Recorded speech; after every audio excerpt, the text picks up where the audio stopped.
library. Ce titre est un mensonge, et vous le saviez déjà avant de cliquer. Personne n'obtient tout ce qu'il demande à chaque fois et à 100%. Pas les négociateurs du FBI, pas les grands séducteurs, pas les PDG les mieux payés du monde. Et si quelqu'un vous dit le contraire, il vous vend quelque chose. Mais voici ce qui est vrai, et ce qui est infiniment plus utile que le mensonge du titre. Il existe des personnes qui obtiennent presque tout ce qu'elles demandent presque tout le temps. Pas par magie, pas par manipulation, par une compréhension de la nature humaine si précise et si intégrée que ce qu'elles font ne ressemble plus à de la persuasion. Ça ressemble à de la gravité. Tu ne les vois pas insister, tu ne les vois pas argumenter, tu ne les vois pas pousser. Et pourtant, quelque chose dans leur façon d'être, de parler, de se positionner, fait que les gens autour d'elles disent oui, naturellement, facilement, comme si c'était la seule réponse logique. Dans cette formation en 3 parties, on va déconstruire exactement ce que ces personnes font. Pas les techniques superficielles que tu as peut-être déjà vues ailleurs, les mécanismes profonds, ceux qui touchent à la façon dont le cerveau humain prend ses décisions, ceux qui fonctionnent que tu vendes un produit, que tu convainques ton patron, que tu négocies un salaire ou que tu essaies simplement d'être entendu par les personnes qui comptent pour toi. Ce n'est pas une théorie, c'est de la neurologie. Le neuroscientifique Antonio Damasio a étudié pendant des années des patients ayant subi des lésions dans la partie du cerveau qui traite les émotions. Des gens parfaitement intelligents, parfaitement capables de raisonner, mais incapables de ressentir. Et voilà ce qu'il a découvert. Ces patients étaient incapables de prendre des décisions, même les plus simples. Choisir entre 2 restaurants devenait une paralysie intellectuelle totale. Parce que sans émotion, il n'y a pas de préférence. Et sans préférence, il n'y a pas de décision. Les émotions ne perturbent pas la prise de décision rationnelle, elles la rendent possible. Ce que ça signifie concrètement, c'est ceci. Si tu veux convaincre quelqu'un, commencer par tes arguments rationnels, c'est commencer par la mauvaise porte. L'argument rationnel peut renforcer une décision déjà prise émotionnellement. Il peut la justifier, il peut la valider, mais il ne peut pas la créer. La porte d'entrée de toute persuasion réelle, c'est l'émotion. Et l'émotion correcte commence par comprendre ce que l'autre personne ressent avant de lui dire quoi que ce soit. Le principe de la compréhension avant la persuasion. Dale Carnegie l'a dit il y a presque un siècle, et ça reste vrai aujourd'hui avec la même force. Il est impossible d'influencer quelqu'un qu'on ne comprend pas. Pas comprendre sa position, comprendre ce qu'il ressent, ce qu'il craint, ce qu'il désire, ce qui le maintient éveillé la nuit, ce qui le ferait sourire demain matin s'il l'apprenait, ce qui le ferait se lever d'un coup si quelqu'un le menaçait. Les meilleurs négociateurs du monde ne commencent jamais par présenter leur offre. Ils commencent par écouter, par poser des questions, par cartographier le terrain émotionnel de l'autre personne avant de faire le moindre mouvement.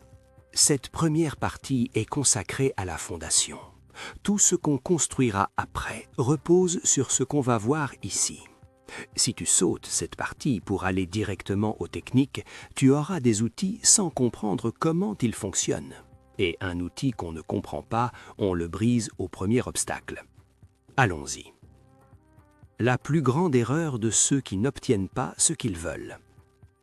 Il y a une erreur que presque tout le monde fait quand il veut obtenir quelque chose de quelqu'un. Une erreur si commune, si naturelle, si logique en apparence qu'on ne la voit même pas comme une erreur. On parle de ce qu'on veut. On explique nos raisons, on expose notre cas, on argumente en faveur de notre position, on montre pourquoi c'est une bonne idée, pourquoi c'est juste, pourquoi c'est raisonnable, pourquoi l'autre personne devrait être d'accord. Et ça ne marche presque jamais. Pas parce que l'argument est mauvais, parfois il est excellent, mais parce qu'on a oublié quelque chose de fondamental sur la façon dont les êtres humains prennent leurs décisions. Les êtres humains ne prennent pas leurs décisions par la logique, ils les prennent par l'émotion et ils les justifient ensuite par la logique. Voici un test brutal. La prochaine fois que tu es dans une conversation importante, observe ce que fait ton cerveau pendant que l'autre personne parle. Dans la grande majorité des cas, il ne l'écoute pas vraiment. Il se prépare à répondre. Il cherche le moment où il pourra parler. Il évalue si ce que l'autre dit est juste ou faux. Il construit son contre-argument. Il pense à un exemple qui va illustrer son point. Il fait tout sauf réellement écouter. Et l'autre personne le sent. Pas toujours consciemment, mais elle le sent. Il y a quelque chose dans les micro-expressions, dans le timing des réponses, dans la qualité de l'attention qui dit à quelqu'un « tu n'es pas vraiment là, tu attends juste ton tour ». L'écoute réelle est l'une des expériences les plus rares qu'un être humain peut offrir à un autre, et c'est précisément pour ça que c'est si puissant. Quand quelqu'un se sent vraiment écouté, pas juste entendu, mais vraiment écouté, il ressent quelque chose de proche de la gratitude. Et la gratitude prédispose à l'ouverture. Voici comment les meilleurs communicateurs écoutent. Ils écoutent pour comprendre, pas pour répondre. Ils posent des questions qui commencent par « comment » et par « quoi » plutôt que par « pourquoi ». Parce que « pourquoi » met les gens sur la défensive. « Pourquoi as-tu fait ça » sonne comme une accusation. « Comment tu as vécu ça » ou « qu'est-ce qui t'a amené là » invite à l'introspection et à l'ouverture. Ils répètent ou reformulent ce que l'autre a dit avant de répondre, pas pour être mécanique, pour vérifier qu'ils ont bien compris. Et cette vérification, qui prend 10 secondes, fait quelque chose de remarquable. Elle dit à l'autre personne « Tu es important enough que je m'assure de t'avoir bien compris ». Et il tolère le silence. La plupart des gens ont peur du silence dans une conversation. Ils le remplissent immédiatement. Ils parlent pour éviter ce moment de vide. Mais le silence après une question difficile ou après une déclaration importante est souvent l'espace où les vérités les plus importantes émergent. Celui qui tient le silence tient souvent la conversation. La distinction entre ce que les gens disent vouloir et ce qu'ils veulent vraiment. Il y a une différence entre ce que les gens disent vouloir et ce qu'ils veulent vraiment. Et les meilleurs persuaseurs du monde font cette distinction automatiquement. Les autres ne la voient même pas. Un client qui dit qu'il veut un prix plus bas ne veut pas nécessairement un prix plus bas. Il veut se sentir comme quelqu'un qui a fait une bonne affaire. Il veut avoir l'impression de n'avoir pas été naïf. Il veut pouvoir dire à sa femme ou à son associé qu'il a négocié. Ces deux choses, vouloir un prix plus bas et vouloir se sentir comme un bon négociateur, peuvent conduire à des solutions très différentes. Un employé qui dit vouloir une augmentation ne veut pas nécessairement plus d'argent. Parfois, il veut de la reconnaissance. Parfois, il veut sentir qu'il est vu. Parfois, il veut un signal que son futur dans cette entreprise est positif. Et si tu ne comprends pas ce qu'il veut vraiment, tu peux lui donner exactement ce qu'il a demandé et rater complètement ce dont il avait besoin. Un enfant qui dit vouloir un nouveau jouet veut souvent de l'attention. Un ami qui dit qu'il va bien ne va souvent pas du tout bien. Comprendre ce que les gens veulent vraiment en dessous de ce qu'ils disent est la compétence la plus puissante en communication humaine. Et elle s'acquiert en posant une question simple intérieurement avant chaque interaction importante. La question est « Qu'est-ce que cette personne cherche à ressentir ou à éviter dans cette situation ?» Pas ce qu'elle dit vouloir, ce qu'elle cherche à ressentir ou à éviter. La réponse à cette question te donnera plus d'informations sur comment la rejoindre que n'importe quel argument ou technique. Le mirroring et le labeling, les deux outils que le FBI utilise dans ses négociations les plus critiques. Chris Voss a popularisé deux techniques qui semblent presque trop simples pour être aussi efficaces. Pourtant, les preuves empiriques de leur efficacité sont accablantes.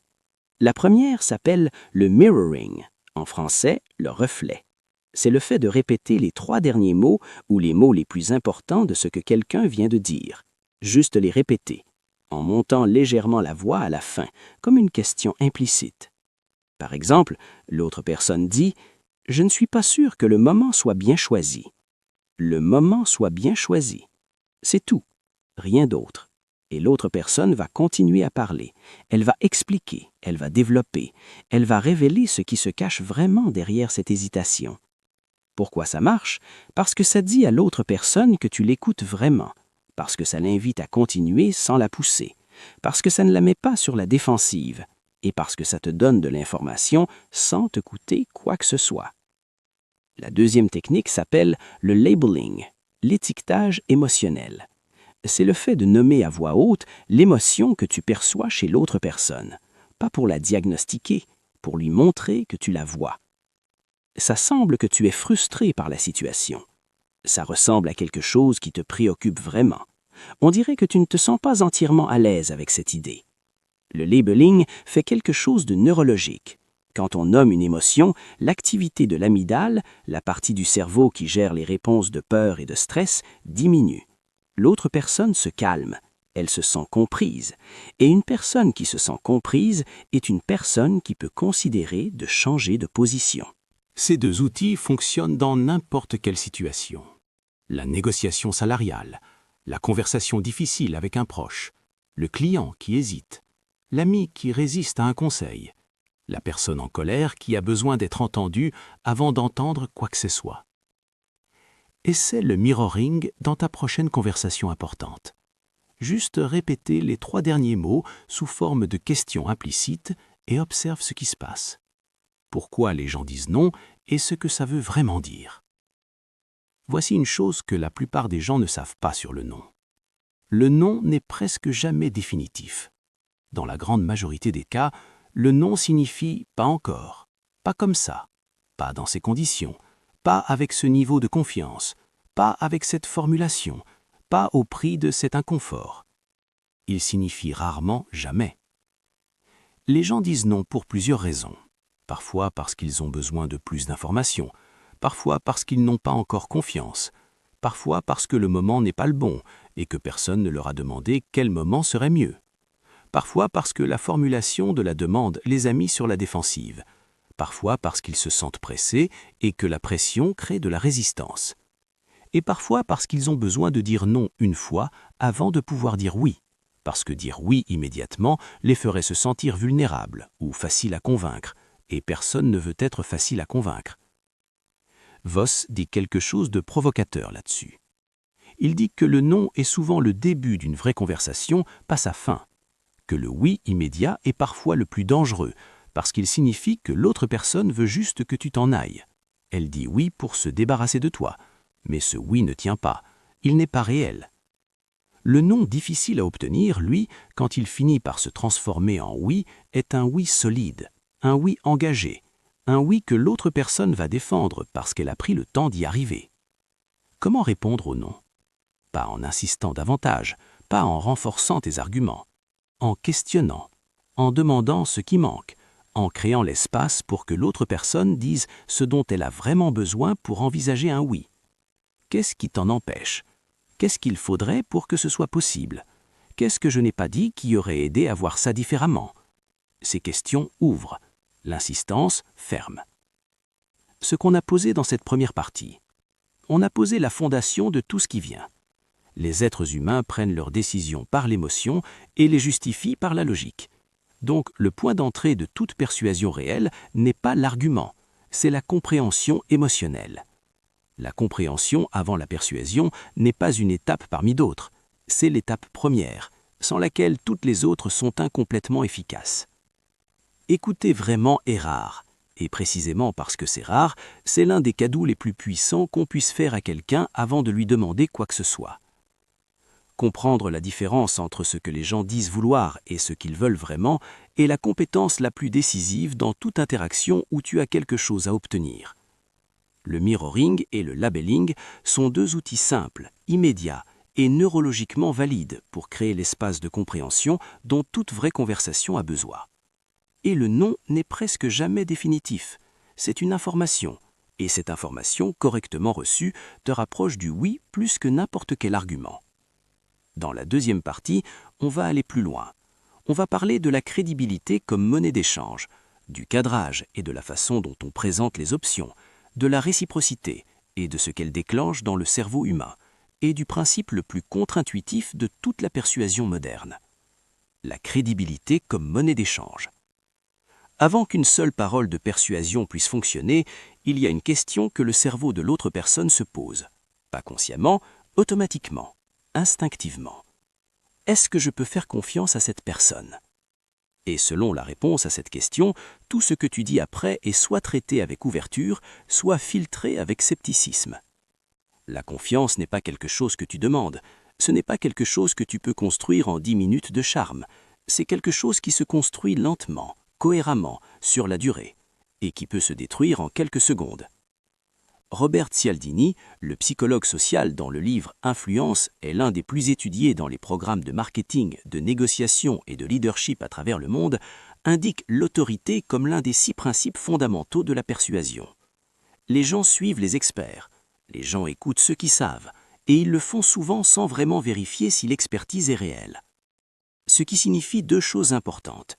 La première, si tu as une expertise réelle, il est de ta responsabilité de la rendre visible. De manière orgueilleuse, de manière crédible. Les gens ne peuvent pas faire confiance à une compétence qu'ils ne savent pas que tu possèdes. Être compétent et rester visible est une stratégie perdante.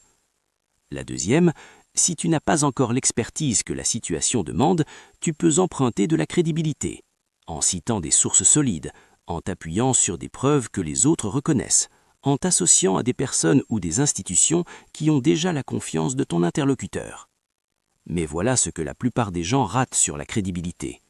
Elle ne vient pas seulement de la compétence, elle vient aussi et surtout de la cohérence entre ce qu'on dit et ce qu'on fait, entre ce qu'on promet et ce qu'on tient, entre comment on se comporte quand ça va bien et comment on se comporte quand ça va mal. Les personnes les plus persuasives que tu connaisses ne sont probablement pas celles qui ont le meilleur pitch.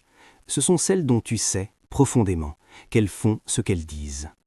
Et cette certitude, une fois installée, est plus puissante que n'importe quel argument. Comment construire cette crédibilité concrètement? En tenant les petites promesses avant les grandes, en disant la vérité même quand c'est inconfortable, en reconnaissant tes limites plutôt qu'en les cachant, car reconnaître une limite renforce la crédibilité bien plus qu'à la dissimuler, et en étant cohérent sur le long terme dans les petits gestes du quotidien autant que dans les grandes décisions. Le cadrage, ou comment la même réalité peut produire 2 décisions opposées. Voici une expérience que des économistes behavioraux ont menée et qui a changé la façon dont on comprend la prise de décision humaine.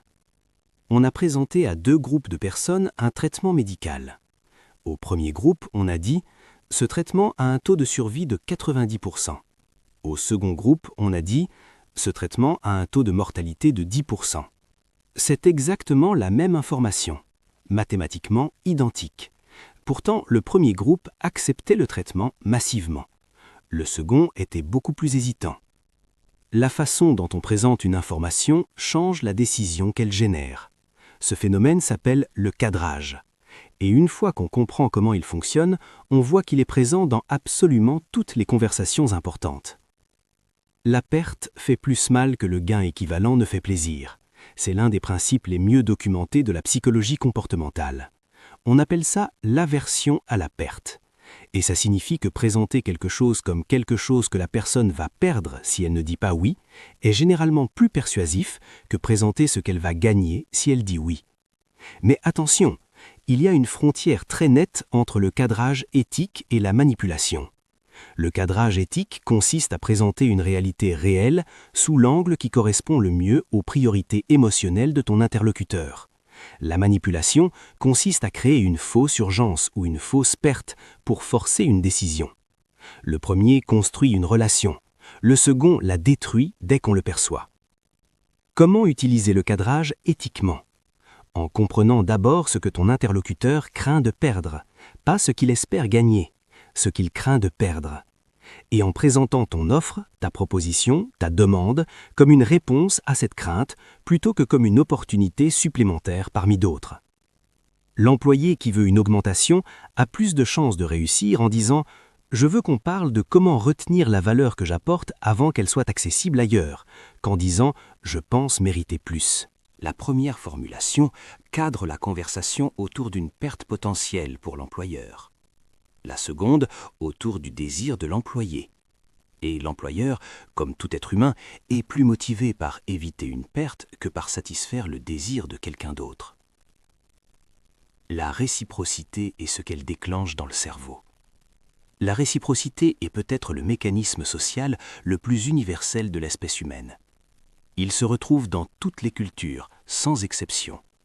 Il précède l'histoire écrite. Et il est codé si profondément dans notre neurologie qu'il opère souvent complètement en dehors de notre conscience. Quand quelqu'un nous donne quelque chose, nous ressentons une pression interne à rendre. Pas toujours consciente, pas toujours proportionnelle, mais réelle et puissante. Cialdini cite une étude classique sur les pourboires dans les restaurants. Les serveurs qui déposaient un bonbon avec l'addition recevaient en moyenne des pourboires 3% plus élevés. Ceux qui déposaient 2 bonbons recevaient 14% de plus.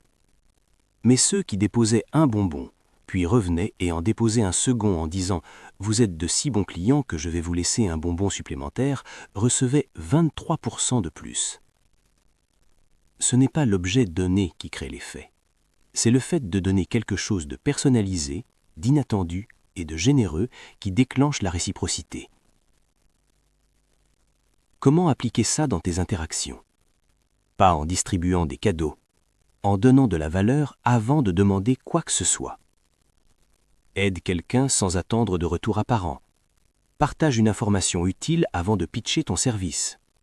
Rends un service avant de faire une demande. Donne ton temps, ton attention, ton expertise, ta bienveillance, sans la moindre attente explicite. Et voilà le paradoxe de la réciprocité. Plus tu la cherches consciemment, moins elle fonctionne. Mais plus tu donnes genuinement, sans calcul, sans attente, plus elle revient, naturellement, souvent de façon disproportionnée. Les personnes les plus persuasives que tu connaisses sont probablement aussi parmi les plus génératives. Elles donnent beaucoup. Elles aident souvent.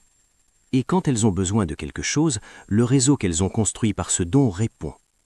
Ce n'est pas une stratégie, c'est une philosophie. Et comme toutes les vraies philosophies, elle transforme celui qui la vit bien avant de transformer les résultats qu'il obtient. La preuve sociale et pourquoi le troupeau décide souvent à notre place.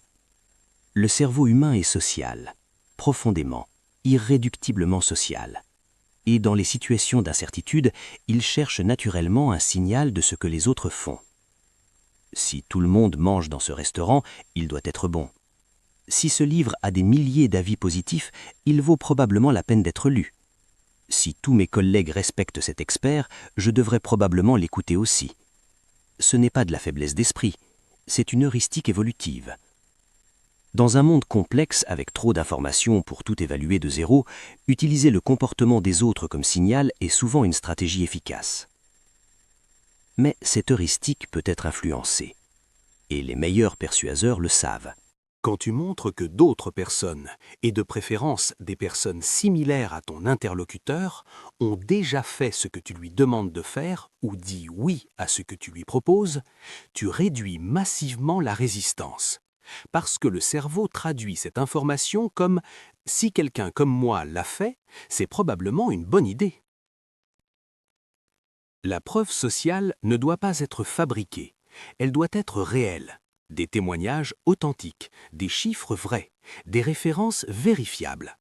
La preuve sociale fabriquée est une forme de tromperie qui fonctionne à court terme et détruit la confiance à long terme. Mais la preuve sociale réelle, mise en avant au bon moment avec les bonnes personnes, est l'un des raccourcis les plus efficaces vers le oui. Le principe de la cohérence et l'engagement progressif. Les êtres humains ont un besoin profond d'être cohérents avec leurs engagements précédents. Une fois qu'ils ont dit quelque chose, fait quelque chose ou pris une position publique, ils ressentent une pression interne à rester cohérents avec ça. C'est pour ça que la technique dite du pied dans la porte fonctionne aussi bien. Tu commences par demander quelque chose de petit. La personne dit oui. Et maintenant, elle est l'une des personnes qui dit oui à ce genre de demande. Cette identité, même si elle est très récente, influence ce qu'elle acceptera ensuite. Cialdini cite une étude fascinante. Des chercheurs ont demandé à des habitants d'un quartier californien d'installer dans leur jardin un énorme panneau moche demandant au conducteur de ralentir. La grande majorité a refusé, c'est normal. Mais à un autre groupe, les chercheurs avaient d'abord demandé quelque chose de très petit, poser un petit autocollant propre dans la fenêtre avec le même message. Presque tout le monde avait dit oui, c'est tellement petit. Quelques semaines plus tard, on a demandé à ce groupe d'installer le grand panneau moche dans leur jardin.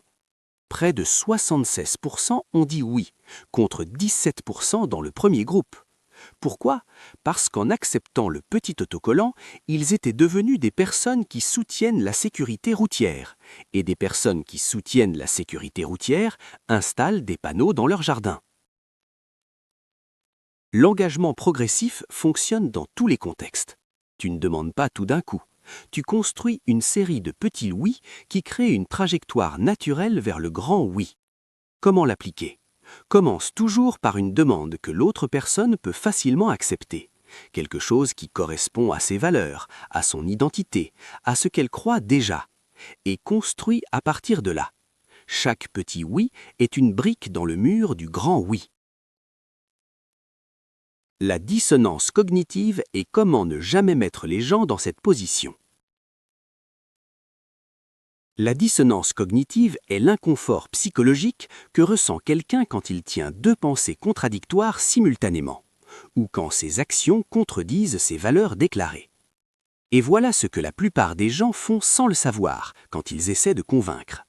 Ils mettent leur interlocuteur en position de dissonance cognitive. Ils lui demandent de faire quelque chose qui contredit ce qu'il a dit précédemment, ou de prendre une position qui contredit ce qu'il croit. Et le cerveau humain réagit à cette dissonance non pas en changeant d'avis, mais en renforçant sa position initiale pour réduire l'inconfort. C'est le phénomène de la réactance. Plus tu pousses quelqu'un à changer, plus il se raidit dans sa position. Pas parce qu'il est stupide ou mauvais, parce que son cerveau défend son intégrité psychologique. Comment éviter ça? En construisant des ponts plutôt qu'en exigeant des sauts. Trouve d'abord le point de convergence entre ta position et la sienne, ce sur quoi vous êtes déjà d'accord, et commence toujours par là. Parce que quand quelqu'un reconnaît qu'il est d'accord avec toi sur certaines choses, il est beaucoup plus ouvert à envisager que tu pourrais avoir raison sur d'autres choses. Et laisse toujours à l'autre la possibilité de changer d'avis sans perdre la face. Les gens n'ont pas peur de changer d'avis, ils ont peur de paraître inconsistants, manipulables ou naïfs. Si tu crées les conditions pour qu'ils puissent évoluer vers ta position tout en se sentant intelligent et libre de le faire, le changement devient possible. La transition vers la partie 3. Tu as maintenant les mécanismes profonds. La crédibilité comme fondation invisible de toute persuasion, le cadrage et la façon dont la présentation d'une même réalité change la décision qu'elle génère, la réciprocité et le paradoxe du don sans attente, la preuve sociale et la puissance du troupeau, l'engagement progressif et la construction de trajectoires vers le oui, et la dissonance cognitive et comment ne jamais mettre ton interlocuteur dans cette position. Dans la troisième partie, on va tout assembler. On va parler de la construction d'une demande irrésistible, du moment et du contexte, de ce qui se passe après le oui, et du principe le plus contre-intuitif de toute la persuasion, celui que les meilleurs pratiquent et que presque personne n'enseigne. Construire une demande irrésistible. La plupart des gens pensent qu'une bonne demande est une demande bien argumentée. Ils travaillent leurs arguments, ils anticipent les objections, ils préparent des réponses, et ils arrivent avec un dossier complet, logique, rationnel, impressionnant. Et l'autre personne dit non quand même, ou peut-être, ou laisse-moi y réfléchir, ce qui est souvent un non poli. Parce qu'une bonne demande n'est pas une demande bien argumentée. Une bonne demande est une demande bien placée. Une demande qui arrive au bon moment, dans le bon contexte, formulée de la bonne façon et qui laisse l'autre personne dans une position où dire oui est plus facile que dire non. Voici la structure d'une demande bien construite. Premièrement, elle commence par « eux », pas par toi. Avant de formuler quoi que ce soit sur ce que tu veux, tu montres que tu comprends la situation de l'autre personne, ses contraintes, ses priorités, ce qui compte pour elle en ce moment. Et tu fais le lien entre ce qu'elle veut et ce que tu vas demander. Deuxièmement, elle est spécifique. Les demandes vagues génèrent des réponses vagues. Je voudrais discuter d'une revalorisation de mon salaire est vague. Je voudrais qu'on parle d'un ajustement de ma rémunération de 20% pour refléter les nouvelles responsabilités que j'ai prises depuis 6 mois est spécifique. La spécificité montre que tu as réfléchi. Elle réduit l'ambiguïté et elle donne à l'autre personne quelque chose de concret sur quoi se positionner. Troisièmement, elle inclut une raison, pas un argument, une raison. La différence est subtile mais importante. Un argument essaie de prouver que tu as raison. Une raison explique pourquoi tu demandes. Les gens sont plus enclins à dire oui quand ils comprennent pourquoi. Une étude classique en psychologie sociale a montré que les gens acceptaient de laisser passer quelqu'un dans une queue 34% plus souvent quand une raison était donnée. Même une raison circulaire et peu convaincante comme « parce que j'ai besoin de photocopie » augmentait le taux d'acceptation. Le mot « parce que » active quelque chose dans le cerveau. Quatrièmement, elle laisse de la place. Une demande bien construite ne coince pas, elle n'accule pas. Elle ne met pas l'autre personne dans une position où dire non serait embarrassant.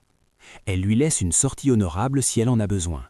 Et paradoxalement, plus tu laisses de place, plus les gens ont envie de dire oui, parce que la liberté de dire non rend le oui volontaire, et un oui volontaire est le seul qui compte. Le moment et le contexte, les deux facteurs les plus sous-estimés. Tu peux avoir la meilleure demande du monde, formulée à la perfection, construite avec tous les principes qu'on a vus, et elle peut quand même échouer si tu l'as fait au mauvais moment. Le moment n'est pas un détail, c'est souvent le facteur décisif. Les neuroscientifiques qui étudient la prise de décision ont identifié quelque chose qu'ils appellent l'épuisement de l'ego. Le cerveau humain a une quantité limitée d'énergie cognitive disponible pour prendre des décisions dans une journée donnée. Plus il prend de décisions dans la journée, plus les suivantes sont prises de façon moins réfléchie, plus automatique, plus réactive. Ce qui signifie que présenter une demande importante en fin de journée, quand la personne est cognitivement épuisée, est une mauvaise stratégie. Elle va rejeter, parce que rejeter est plus simple que d'évaluer. Son cerveau cherche le chemin de moindre résistance, et le chemin de moindre résistance pour un cerveau fatigué, c'est le non. Le matin, après un succès, après un moment positif, après qu'une personne vient de se sentir compétente ou valorisée, c'est le moment idéal pour une demande importante. L'environnement aussi compte.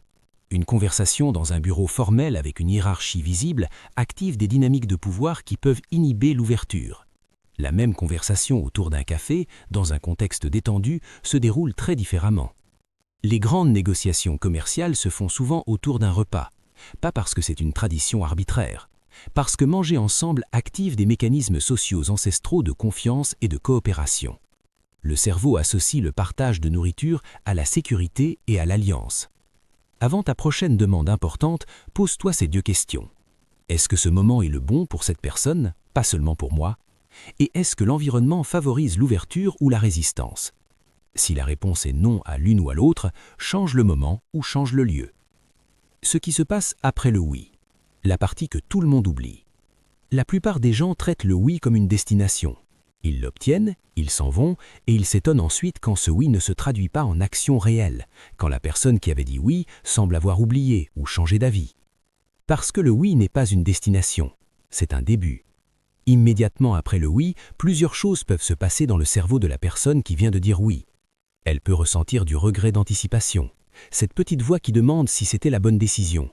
Elle peut se retrouver à devoir expliquer sa décision à d'autres qui pourraient questionner.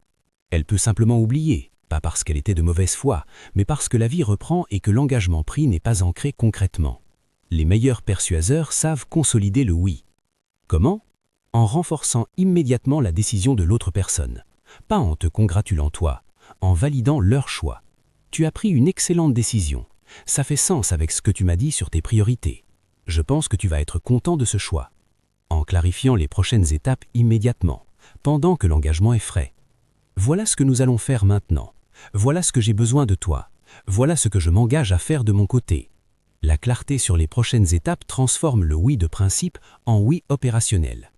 Et en créant un ancrage social si c'est possible. Quand quelqu'un dit oui devant d'autres personnes ou quand il communique son oui à d'autres, l'engagement se renforce. Pas pour piéger, pour solidifier. La cohérence dont nous avons parlé dans la partie 2 joue ici à ton avantage. Le principe le plus contre-intuitif de toute la persuasion. J'ai promis ce principe depuis la première partie, et maintenant on y est. La technique de persuasion la plus puissante est de ne pas essayer de persuader. Laisse ça s'installer un instant. La technique de persuasion la plus puissante est de ne pas essayer de persuader. Pas parce que ça n'a pas de sens, parce que ça en a trop. Voilà ce que des décennies de recherche en psychologie sociale et des années d'observation des meilleurs négociateurs, leaders, commerciaux et communicateurs du monde ont confirmé. Les gens résistent à l'influence quand ils l'aperçoivent, quand ils sentent qu'on essaie de les convaincre. Leur cerveau active automatiquement un mode de défense. Il cherche les failles dans les arguments. Il renforce la position initiale. Il redevient méfiant. Mais quand ils se sentent simplement compris, simplement respectés, simplement engagés dans une conversation réelle où leurs pensées comptent tant que les tiennes, quelque chose de différent se passe. Ils s'ouvrent, ils réfléchissent vraiment, et ils arrivent souvent eux-mêmes à la conclusion que tu voulais qu'ils atteignent. C'est ce que Voss appelle « laisser l'autre personne se persuader elle-même ».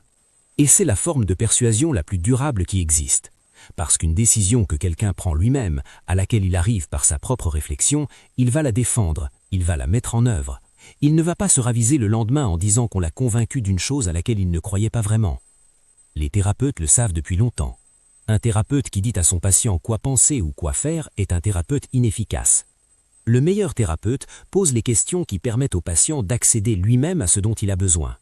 Et les insights auxquels le patient arrive par lui-même changent les vies. Les conseils qu'on lui donne changent rarement grand-chose. Ça signifie quoi, concrètement, dans tes interactions de persuasion? Ça signifie poser plus de questions et faire moins d'affirmations.